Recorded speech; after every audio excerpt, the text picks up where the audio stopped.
পুলিশের কাছে সবটা পরিষ্কার হয়ে যায় যে প্রতীক্ষা আর পলাশই পরাগকে বিষ খাইয়েছে। হ্যাঁ বন্ধুরা, কার কাছে কই মনের কথা সিরিয়ালে আজকের পর্বে তোমরা এরকমটাই দেখতে পাবে। পুরো গল্পটা জানতে হলে প্লিজ লাইক দিয়ে সঙ্গে থেকো। আজকে হাসপাতালে নিয়ে যাওয়ার পরেই সেখানে প্রিয়া আর প্রিয়ার বাড়ির লোক চলে আসে। তারা শিমুলকে দোষ দিতে থাকে। প্রিয়া বলে, এই শিমুলই আমার বরকে বিষ খাইয়েছে। আজকে আমাদের বিয়ের দিন ছিল আর ওর জন্যই আমাদের বিয়েটা বন্ধ হতে বসেছে। আমার বাবা এত টাকা খরচা করেছে আর আমার বাবার সব টাকা জলে গেল। ওই মেয়ের জন্যই আমার বর আজকে মরতে বসেছে। তখনই বিপাশা বলে যে তুমি কেন শিমুলকে দোষ দিচ্ছ? তুমি ওখানে ছিলে নাকি?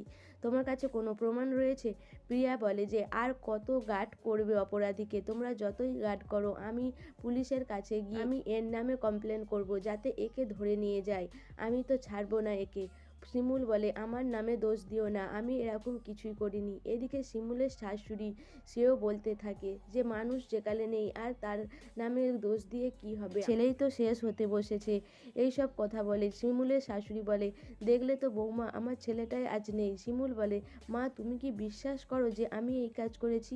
শিমুলের শাশুড়ি বলে, আমি তো চোখে দেখিনি, কিন্তু ওকে বিষ খাওয়ানোর আর কারো তো কোনো উদ্দেশ্য নেই।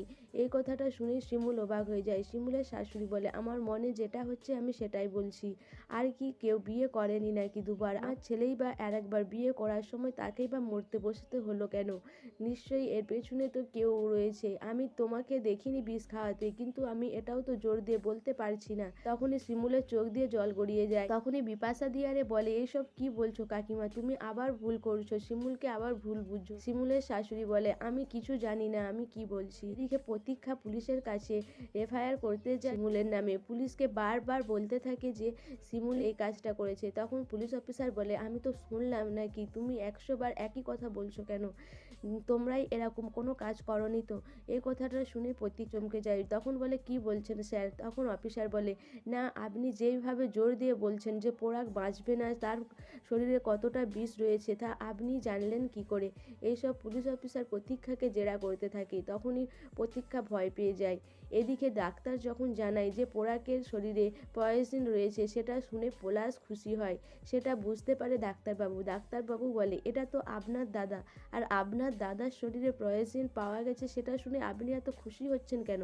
আপনার মুখ দেখে মনে হচ্ছে আপনি খুব আনন্দ পেয়েছেন ব্যাপারটার জন্য।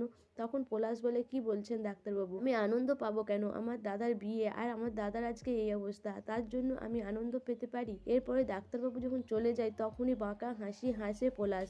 সো বন্ধুরা, পুলিশ অফিসার এসে যখন ডাক্তারবাবুকে জিজ্ঞাসা করবে ডাক্তারবাবু কি পলাশের যে হাসিটা দেখেছে সেটা কি পুলিশ অফিসারকে বলবে, পুলিশ অফিসার কি বুঝতে পারবে যে এইসবের পেছনে পলাশ আর প্রতীক্ষা রয়েছে? সেই জন্যই তারা এতটা উদ্যোগ নিয়ে শিমুলকে থানায় ঢোকানোর চেষ্টা করার জন্য এইসব করেছে।